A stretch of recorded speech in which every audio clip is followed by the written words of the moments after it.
बताया कि crazy XYZ क्या है। तो भाई सिंपल है, यूट्यूब पर जाओ, सर्च करो क्रेजी एक्सवाईजी, आपको हमारा चैनल मिल जाएगा। हमारे यूट्यूब पर 21 मिलियन सब्सक्राइबर्स हैं। लेकिन गाइस बात ये नहीं है, मुद्दे की बात ये है कि ये जो 21 मिलियन सब्सक्राइबर्स हैं ये किसी टाइम में जीरो भी थे, और जीरो से 21 मिलियन सब्सक्राइबर्स तक का जो सफर है वो किस तरीके का रहा, क्या क्या चैलेंजेस आई, मेरी जिंदगी जो है उस टाइम पर कैसी रही, उस सब के बारे में आज हम बात करने वाले हैं। गाइज मेरी कहानी की शुरुआत हुई राजस्थान के अलवर जिले के एक छोटे से गांव से। और हमारे इंडिया के गांव में अक्सर यार एक प्रॉब्लम रहती है कि लोगों की जो माइंडसेट है वो आज और कल तक ही सीमित रहती है, लेकर कहां घूम रहे हैं। अब आता है गाइस सबसे इंटरेस्टिंग पार्ट और सबसे चैलेंजिंग पार्ट। ईयरफोन्स के माइक को यूज करके वीडियो बनाना स्टार्ट किया। हमारे एक्सपेरिमेंट्स को, हमारी वीडियोस को लोग तमाशा समझते थे। 6 महीने तक मैंने जो वीडियोस बनाई उस पे जो व्यूज थे वो 100, 200, 300 इस रेंज में आते थे। जो काम मैं कर रहा था, जो रास्ता मैंने अपनाया गाइस, वो एक्चुअली में सही नहीं था। मैंने 80 चैनल्स बना लिए, मेरा सब कुछ खत्म हो चुका था। मैंने डिसाइड कर लिया कि यार मुझे यूट्यूब चलाना ही नहीं है। आपका जो बच्चा है उसने IIT से बीटेक करी है और अभी वो क्या कर रहा है यार, ये सब मतलब कैमरा वैमरा लेके कहाँ घूम रहे हैं। अब आता है गाइस सबसे इंटरेस्टिंग पार्ट और सबसे चैलेंजिंग पार्ट भी। हेलो गाइस, मैं हूं अमित। भाई मंच दूसरा है लेकिन अंदाज वही है। आप में से ज्यादातर लोग मुझे वैसे तो क्रेजी एक्सवाईजी के नाम से जानते होंगे, लेकिन अगर जिनको नहीं पता है कि क्रेजी एक्सवाईजी क्या है तो भाई सिंपल है, यूट्यूब पर जाओ, सर्च करो क्रेजी एक्सवाईजी, आपको हमारा चैनल मिल जाएगा। हमारे यूट्यूब पर 21 मिलियन सब्सक्राइबर्स हैं। लेकिन गाइस बात ये नहीं है, मुद्दे की बात ये है कि ये जो 21 मिलियन सब्सक्राइबर्स हैं ये किसी टाइम में जीरो भी थे, और जीरो से 21 मिलियन सब्सक्राइबर्स तक का जो सफर है वो किस तरीके का रहा, क्या क्या चैलेंजेस आई, मेरी जिंदगी जो है उस टाइम पर कैसी रही, उस सब के बारे में आज हम बात करने वाले हैं। गाइज मेरी कहानी की शुरुआत हुई राजस्थान के अलवर जिले के एक छोटे से गांव से। और हमारे इंडिया के गांव में अक्सर यार एक प्रॉब्लम रहती है कि लोगों की जो माइंडसेट है वो आज और कल तक ही सीमित रहती है। वो लॉन्ग टर्म का जनरली नहीं सोचते हैं और उसकी वजह से जनरली कुछ बड़ा नहीं कर पाते। भाई मेरे साथ भी सेम वही केस था। मेरी स्कूलिंग गांव के एक लोकल स्कूल से हुई, जहां पर एक्चुअली में हम लोग जमीन पर बैठकर ही पढ़ा करते थे। जो दरी पट्टी बिछाते हैं तो नीचे फर्श पर बैठते हैं, कोई ऐसा हाई फाई स्कूल नहीं था। मैं अपने स्कूल में बढ़िया से टॉपर था, एकदम मजे में जिंदगी चल रही थी। स्कूल के बच्चे मुझे साइंटिस्ट बुलाते थे, सब बढ़िया चल रहा था। मेरे पेरेंट्स ने मेरा जो एडमिशन है वो एक इंग्लिश मीडियम स्कूल में करा दिया। जहां पर मैं अपने हिंदी मीडियम में टॉपर हुआ करता था, वहां पर दूसरे स्कूल में जाते ही मैं नीचे से टॉपर बन गया। लगभग 5-6 महीने का टाइम लगा मुझे इंग्लिश में अडेप्ट करने में। लेकिन जब मैंने अपनी 10th क्लास पास करी 2 साल इंग्लिश मीडियम में रहने के बाद में, तो मैंने ठीक ठाक बढ़िया 9.8 CGPA अपने क्लास में बना ली थी, जो कि मेरे लिए तो बहुत बड़ी बात थी। पहला चैलेंज यहाँ खत्म हुआ। लेकिन जैसे ये हुआ उसके बाद में आया दूसरा चैलेंज कि अब आगे क्या करना है। तो मेरे जो पेरेंट्स हैं वो टीचर्स हैं, मदर एंड फादर बोथ। तो उन्होंने मेरे को गाइडेंस ये तो ज़रूर से दी थी कि कौन सी पढ़ाई करने पर क्या होता है, कौन सा सब्जेक्ट लेने पर आप क्या बन सकते हैं। जैसे कि अगर आपको डॉक्टर बनना है तो बायो लेना है, इंजीनियर बनना है तो मैथ्स लेना है। मेरा थोड़ा साइंस में इंटरेस्ट था, मैंने आपको बताया कि मुझे स्कूल में पहले साइंटिस्ट भी बुलाते थे। तो इसीलिए मैंने डिसाइड किया कि मुझे इंजीनियरिंग करनी है। इंजीनियरिंग के लिए IIT सबसे बेस्ट ऑप्शन है, लेकिन वहाँ पर जाने के लिए बहुत मेहनत करनी पड़ती है, कोचिंग वगैरह करनी पड़ती है। मैंने बोला अपने पेरेंट्स को कि मुझे IIT में जाना है, तो उन्होंने मेरा एडमिशन कोटा में करवा दिया, जहाँ पर मैं एक कोचिंग इंस्टीट्यूट से पढ़ा। वहाँ पर अपने चैलेंजेस थे, लेकिन वो पढ़ाई वाली बात थी जिसमें मुझे ज़्यादा प्रॉब्लम्स नहीं थी। और मैंने 12th क्लास के साथ में IIT में एडमिशन ले लिया। IIT रुड़की में मेटलर्जिकल एंड मटेरियल्स इंजीनियरिंग में मेरा सिलेक्शन हो गया बीटेक के लिए, और मेरा जो एक ड्रीम था वो पूरा हो गया। उसके बाद में IIT में पढ़ाई अपनी जगह बहुत सही है, लेकिन फिर भी मैंने एक चीज़ रियलाइज़ करी, जो कि अगर आप कॉलेज में हैं तो आप लोगों ने भी करी होगी, कि अक्सर ये होता है कि हम पढ़ते जितने टाइम है उसके अलावा मुझे लगता है कि आधे से भी जो ज़्यादा टाइम है वो फ्री रहता है और वो काइंड ऑफ वेस्ट हो जाता है। होता है ना आपके साथ में भी ऐसा? अगर आप कॉलेज में पढ़ते हैं या पहले पढ़े हैं तो आप सभी को पता है कि ऐसा होता है। मेरे साथ भी हो रहा था, IIT में भी हो रहा था। तो मुझे लगा कि यार इस टाइम को जो है वेस्ट नहीं करना है, इस टाइम को प्रॉपरली यूटिलाइज करना है। लेकिन समझ में ये नहीं आ रहा था कि क्या करना है। अब मैं आपको बताता हूँ कि करना क्या होता है ऐसे केस में, जो मैंने भी किया। छोटी छोटी चीज़ें होती हैं जिनको हम थोड़ा लाइटली ले लेते हैं, उनको उतना सीरियसली नहीं लेते। जैसे मेरे कॉलेज में सब लोगों को फ्री इंटरनेट था, अनलिमिटेड और काफ़ी फास्ट स्पीड का। और उसको लोग यूटिलाइज कर रहे थे मूवीज देखने के लिए, कॉमेडी शोज देखने के लिए। लेकिन मैंने सोचा कि यार अगर इस नेट को कहीं सही जगह यूज किया जाए तो ये बहुत ही बढ़िया से हो सकता है, क्योंकि बाकी लोगों के पास नहीं है, आईआईटी से बाहर ये चीज अवेलेबल ही नहीं है। तो मैंने ऐसे सोशल मीडिया प्लेटफॉर्म्स देखे, बहुत सारे थे, उसमें यूट्यूब मुझे सही लगा कि यार ये सही है, यहाँ पर आपको कुछ भी नहीं चाहिए, आप सिंपली कैमरा के सामने आओ, अपने दिल की बात बताओ, आपको जो करना है करो, आपसे कोई जो है बहुत हाई एंड की वीडियोस भी नहीं मांग रहा है, तो एकदम बढ़िया से इस चीज़ पे काम किया जा सकता है। तो गाइज मैंने सोचा कि चलो यूट्यूब स्टार्ट करते हैं। मैंने मेरे पापा को कहा कि पापा मुझे कैमरा दिला दो, मुझे यूट्यूब पर वीडियोस बनानी है। पूछा कितने का आता है? मैं बोला कि लगभग 30-35 हज़ार का आता है। बोले ना ना ना भाई, इतना इन्वेस्टमेंट तो बिल्कुल नहीं करेंगे, क्या मतलब है यार इतना ज़्यादा खर्च करने का, इतने में तो बहुत सारी बुक्स आ जाएंगी, कुछ कुछ आ जाएंगी, कुछ नहीं होगा इन सब से। आपको पता है टिपिकल इंडियन पेरेंट्स जो होते हैं, एक मिडिल क्लास फैमिली में आप भले कहीं पर भी हों, जब तक आप कमाने नहीं लग जाओ, आपके जेब में जो पॉकेट मनी आती है, जो खुद के खर्चे के लिए पैसा आता है, वो आता है 4-5 हज़ार रुपये, ठीक है, इससे ज़्यादा नहीं आता है। और 4-5 हज़ार रुपये में कैमरा लेना इम्पॉसिबल था, क्योंकि खुद का भी जो है खुद का खर्च भी निकालना है। तो एक चीज़ मेरे दिमाग में और थी कि यार मुझे कुछ भी करके अपने 18 साल की उम्र होने से पहले कुछ अर्निंग्स करनी है, और अर्निंग स्टार्ट करनी है बेसिकली, जिससे कि मेरे पास में कुछ पैसा आए और मैं कुछ कर सकूं। तो इसीलिए कैमरा आया नहीं, तो मैंने क्या किया कि अपने ईयरफोन्स के माइक को यूज करके वीडियो बनाना स्टार्ट किया। कैमरा नहीं था तो वीडियो में मैं भी नहीं था। मैंने अपना चैनल स्टार्ट किया जिसका नाम था टॉप एंड मोस्ट, और वहां पर मेरा टारगेट था कि जो भी टॉप की चीजें हैं, टॉप 5 टॉप 10 उस तरीके की। वहां पर मैंने जो पहली वीडियो डाली, वीडियो बड़ी इंटरेस्टिंग थी, टॉपिक बहुत इंटरेस्टिंग था, इंडियाज टॉप 10 रिचेस्ट बेगर्स, यानी कि भारत के 10 सबसे अमीर भिखारी। सोचने में बहुत ही मस्त है ना। इस तरीके मैंने काफी टॉपिक्स पर वीडियोस बनाई, जैसे कि India's top 10 best colleges, top 10 tourist places, top 10 haunted places, इस तरीके के वीडियोस बनाए। जैसे कैसे करके मैंने यूट्यूब में अपना कदम रखा, एडिटिंग सीखा, इसी बहाने बढ़िया से सीख गया। अब थोड़े टाइम मैंने वीडियोस डाली, व्यूज आए नहीं उतने अच्छे से, कोई वीडियो के ऊपर 100 व्यूज आए, किसी पर 150 आए, बस इतने ही आते थे उस टाइम पे। तो मैंने सोचा थोड़ा शॉर्टकट अपनाने की सोची। मैंने कुछ लोगों की जो कॉपीराइटेड वीडियोस थी वो उठा करके और उसमें से चीज़ें काट काट करके अपने चैनल पर अपलोड कर दी, जिन पर एकदम से व्यूज़ काफ़ी ज़्यादा आ गए। और मैं खुश हो गया यार कि यार ये सब बढ़िया है।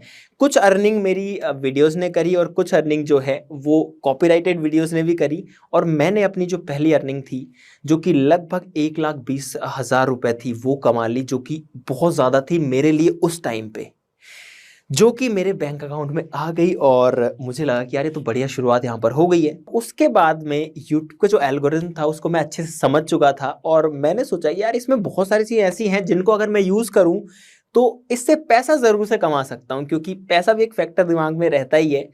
तो मैंने क्या किया कि कई म्यूज़िक कंपनीज़ के, कई बड़े बड़े लेबल्स के बहुत सारे सॉन्ग्स हो गए, और बहुत सारे टीवी शोज़ हो गए, अवार्ड शोज़ हो गए, उनको अपलोड किया यूट्यूब पर दूसरे दूसरे चैनल्स बना करके। और मुझे पता था कि यहाँ पर जो यूट्यूब का रिस्पॉन्स है वो बहुत ही अच्छा आएगा, क्योंकि एल्गोरिथम जो है उसको मैं थोड़ा सा समझ चुका था यूट्यूब के को, जो कि कहीं ना कहीं प्लस वाली बात भी थी, प्लस पॉइंट था। बट जो काम मैं कर रहा था, जो रास्ता मैंने अपनाया गाइस, वो एक्चुअली में सही नहीं था, वो शॉर्टकट ही था। मैं दिन रात सुबह शाम अपना खाना पीना छोड़ के, अपने कॉलेज के ट्रिप छोड़ के उसी चीज में लग गया पूरा एकदम।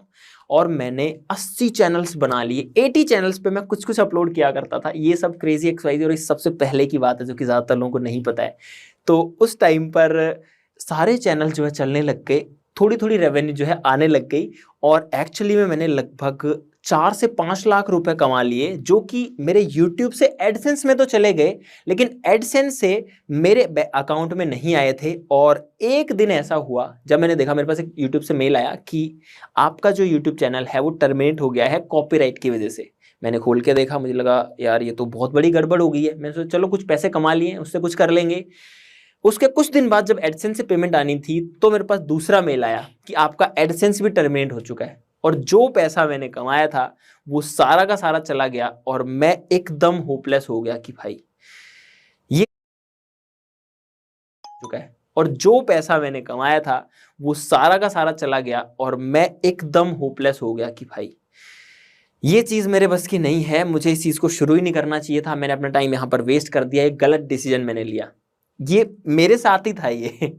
तो एक्चुअली में यहाँ पर हुआ ये था कि डिसीजन मेरा गलत ये था कि मैंने शॉर्टकट चुना, क्योंकि गलती YouTube की नहीं थी। अगर हम किसी का कॉपीराइटेड कंटेंट यूज करेंगे तो भाई उस पर स्ट्राइक आ सकती है, और सारे के सारे कंटेंट को YouTube ने उड़ा दिया। जो मेरी खुद की मेहनत थी, जहां पर मैं टॉप 10 की वीडियोस बनाता था, वो भी गया। यानी जो खुद की मेहनत की चीज थी वो भी गई। और आपको भी यही कहना चाहता हूं कि भाई अगर आपको लगता है कि ये चीज शॉर्टकट है, ये चीज मुझे बहुत आसानी से मेरे टारगेट पे लेके जा रही है, लेकिन ये चीज आपको फील होता है कि उतनी सही नहीं है, तो मैं आपको दावे से कह सकता हूं कि आप अगर उस पर जाएंगे तो बहुत ज्यादा चांसेस है कि आप फेल हो जाएंगे। आप उस चीज को छोड़ दीजिए। रास्ता थोड़ा सा मुश्किल हो, थोड़ा सा कठिन हो, उसी को चुनिए, लेकिन वो जो चीज है आपको एक स्टेबल पोजीशन पर लेकर जाएगी। और आप अगर वहां पहुंचेंगे तो उसके बाद में आप बहुत तेजी से ग्रोथ कर पाएंगे। ये मेरी खुद की लाइफ का एक्सपीरियंस रहा है। तो वहां पर मेरा सब कुछ खत्म हो चुका था। मैंने डिसाइड कर लिया कि यार मुझे यूट्यूब चलाना ही नहीं है। मैंने सोच लिया मुझे करना ही नहीं है यूट्यूब, ये मेरे काम की चीज ही नहीं है। ये मेरे साथ ही हो रहा था। अब मैं सोचता हूं तो मुझे बहुत अजीब सा लगता है ये चीज सोच के। तो लगभग 2 महीने में शांत रहा, मैंने कुछ नहीं किया, यूट्यूब का नाम भी नहीं लिया, क्योंकि इतना तगड़ा झटका लगा था ना यार वो। लेकिन उसके बाद में वो जो कीड़ा है दिमाग में वो तो चलेगा। जब इतनी चीजें यूट्यूब की समझ ली, इतनी चीजें सीख ली, एल्गोरिथम को समझ लिया, तो कीड़ा फिर से चला दिमाग में कि यार इतना कुछ पता है, इसको वेस्ट तो नहीं होने देना चाहिए। लेकिन तब मेरे पास में एक एडवांटेज आ चुका था कि थोड़ा सा पैसा मैंने यूट्यूब से कमा लिया था, और उसकी मदद से मैंने सोचा कि यार एक काम करते हैं, चलो फिर से यूट्यूब में घुसते हैं। और अब मैं जो भी करूंगा उसमें कोई शॉर्टकट नहीं लूंगा, उसमें कोई भी आसान रास्ता नहीं लूंगा। जो करूंगा अपनी मेहनत से करूंगा, होगा तो होगा, नहीं होगा तो नहीं होगा, लेकिन मैं अपना 100% दूंगा।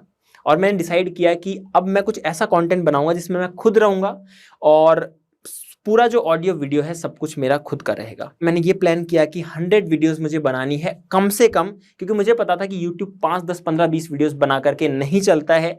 गाइज, हमारे जीवन में ज़्यादातर जो चीज़ें होती है हम उसको थोड़ा सा करते हैं और होपलेस हो जाते हैं और उसको छोड़ देते हैं। लेकिन ये चीज़ लगभग हर चीज़ में ही वैलिड है, यूट्यूब में तो कुछ ज़्यादा ही है। कि अगर आपको फेलियर मिल रहा है तो इसका मतलब ये नहीं है कि आपको छोड़ देना चाहिए होपलेस होकर के। ये आपको जानबूझ करके YouTube देता है, आपको व्यूज जानबूझ करके नहीं देता है, क्योंकि उसकी बहुत सारी मजबूरियां हैं, वो हर किसी को व्यूज नहीं दे सकता। लेकिन अगर आपकी वीडियोस पर रिस्पांस अच्छा आएगा, अगर लोग आपकी वीडियोस में इंटरेस्ट लेंगे, तो आपको जरूर से जो है YouTube ग्रोथ करेगा, टाइम जरूर से लेगा उसमें। तो ये चीज की मुझे पहले से समझ थी कि कुछ ऐसा होने वाला है।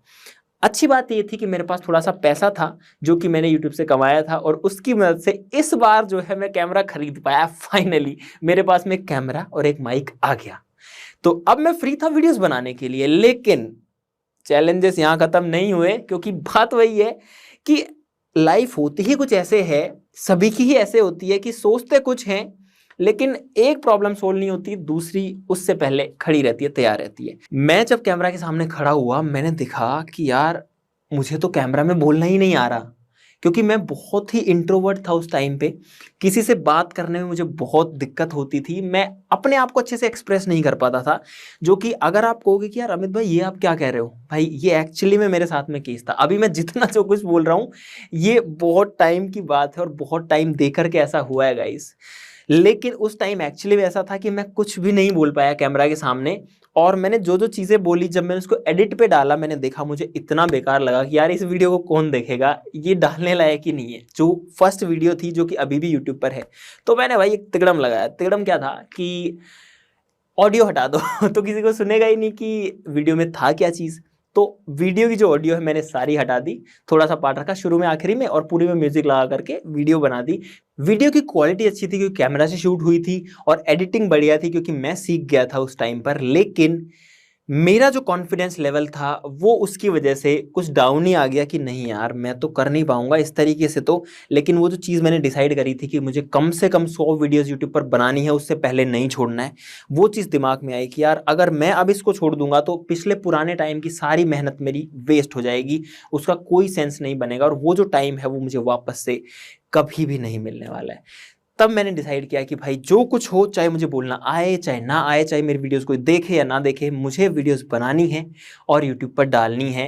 100 वीडियोस तो बनानी है, उसके बाद में मैं सोचूंगा कि अब आगे कंटिन्यू करना है या नहीं करना।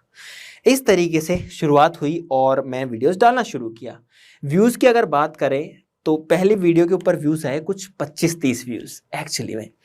मैंने कहा यार ये तो बहुत बड़ी प्रॉब्लम है। मैंने वीडियोस को हर जगह शेयर किया, व्यूज़ जैसे कैसे करके 200 पहुंच गए, लेकिन 200 व्यूज़ 200 व्यूज़ से ऊपर बिल्कुल नहीं जा रहे थे। मैंने और वीडियोस बनाई, हर वीडियो का यही हाल कि 200-250 व्यूज़ से ऊपर बिल्कुल नहीं जाना, कोई कोई वीडियो तो 100 भी टच नहीं कर रही थी। ऐसा गाइस 6 महीने तक चला। 6 महीने तक मैंने जो वीडियोस बनाई उस पे जो व्यूज़ थे वो 100, 200, 300 इस रेंज में आते थे, और मुझे वो टाइम अच्छे से याद है। अर्निंग की बात करें डॉलर्स में तो आप छोड़ दो, वैसे डॉलर्स में दिखाता है, बट रुपीस में भी बात करूं तो कभी 1 रुपए, कभी 2 रुपए, कभी 3 रुपए, बस। मतलब वो पॉइंट्स में पता है, यूट्यूब एग्जैक्ट बताता है। एक फनी बात ये है 1.25 रुपीज तो इस तरीके से मेरी अर्निंग जो है वो शो होती थी, और वो काइंड ऑफ डीमोटिवेटिंग था देख करके। लेकिन मैंने एक चीज़ डिसाइड कर ली थी कि यार मुझे अपने एक फिक्स टारगेट तक तो चीज़ को नहीं छोड़ना है, तो वहाँ पर मैंने कंटिन्यू रखा।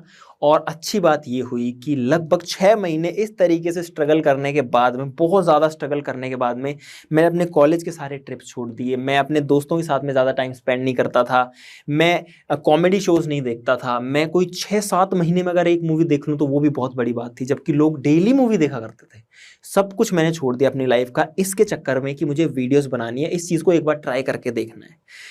लेकिन इसके बाद में 6 महीने के बाद में यूट्यूब ने थोड़ा सा कुछ वीडियोस को रिस्पॉन्स देना शुरू किया, लोगों को कुछ चीज़ें पसंद आने लगी, और तब जाकर के जो चैनल है वो चलने लगा। लेकिन वहाँ पर भी एक दूसरा मेरे पास में प्रॉब्लम आ गया कि मेरे चैनल पर वही वीडियोस चल रही थी जो कि स्पोर्ट्स से रिलेटेड थी। अब मुझे ये पता था कि अगर आप एल्गोरिथम्स के साथ में, यूट्यूब के जो एल्गो उसके साथ में अडेप्ट कर लेंगे जो सिस्टम है यूट्यूब का, तो आप ज़्यादा आगे जा सकते हैं। तो मैंने वही किया, और जो स्पोर्ट्स के कंटेंट थे उसकी क्वांटिटीज़ बढ़ा दी। थोड़े और टाइम के बाद में मैंने सारी वीडियोज ही स्पोर्ट्स की डालना शुरू कर दी। जिस चैनल का नाम प्रयोगशाला के नाम से स्टार्ट हुआ था, जहां पर मैं साइंस एक्सपेरिमेंट्स किया करता था, साइंस की चीज़ों के बारे में बताया करता था, डेमो दिखाया करता था, वो सारा का सारा बदल करके हो गया स्पोर्ट्स के बारे में। चैनल का नाम प्रयोगशाला से स्पोर्ट्सशाला हो गया।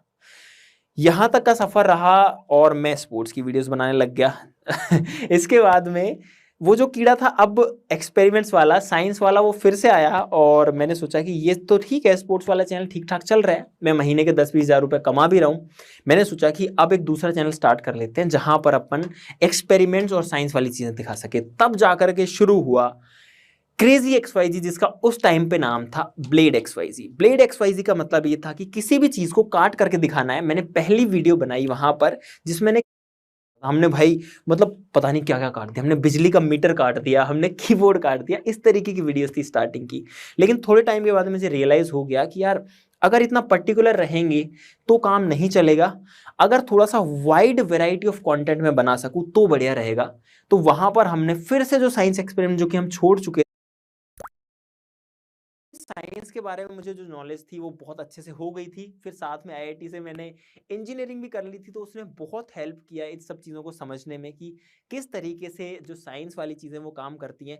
मैं चीज़ों को विद लॉजिक समझाता था, और कहीं ना कहीं मेरे जो स्पीकिंग स्किल्स थे, जो मेरा जो रिप्रेजेंटेशन था, वो भी बेटर हुआ टाइम के साथ में, और लोगों को वो चीज़ बहुत अच्छी लगी कि मैं सिंपल तरीके से किस तरीके से चीज़ों को दिखा रहा हूँ और समझा पा रहा हूँ। और तब जाकर एक कॉन्फिडेंस भी आने लगा, और क्रेजी XYZ जो है वो चैनल थोड़ा सा चल गया। थोड़ा सा का मतलब है कि 1 लाख सब्सक्राइबर्स हो गए 40 दिन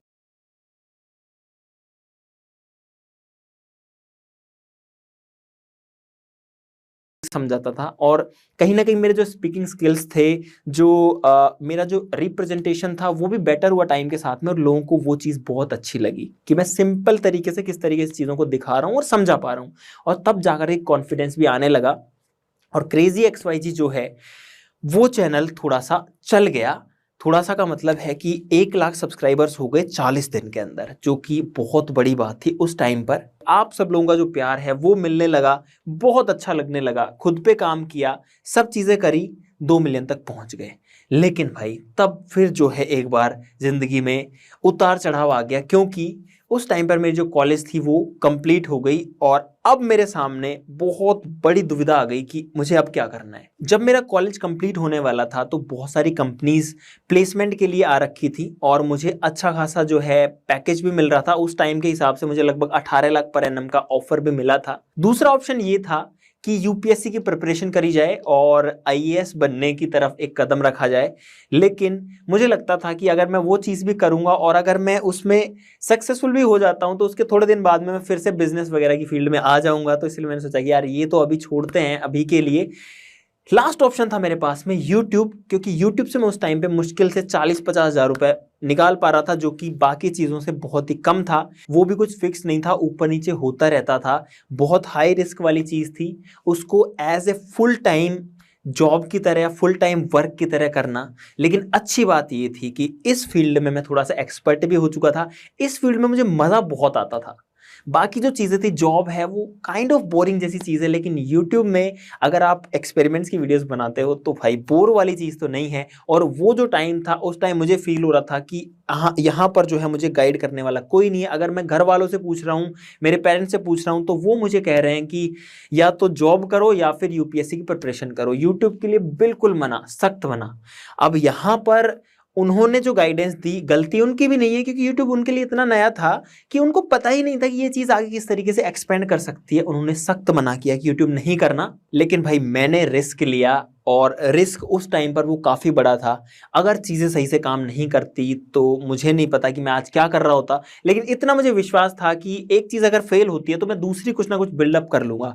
और गाइस, आप लोगों को भी ये समझना चाहिए कि जब आपके सामने ऐसी सिचुएशन आए कि आपको एग्जैक्टली क्या करना है, जब आप कई चीज़ों में कंफ्यूज्ड हो, तो भाई सबसे सिंपल ऑप्शन ये है कि आपके पास में जो भी चीज़, आप स्टार्ट तो करो यार उस चीज़ को। ऐसा नहीं है कि बस सोचते ही रहेंगे। अगर आप सोचते ही रहोगे तो कुछ भी नहीं कर पाओगे।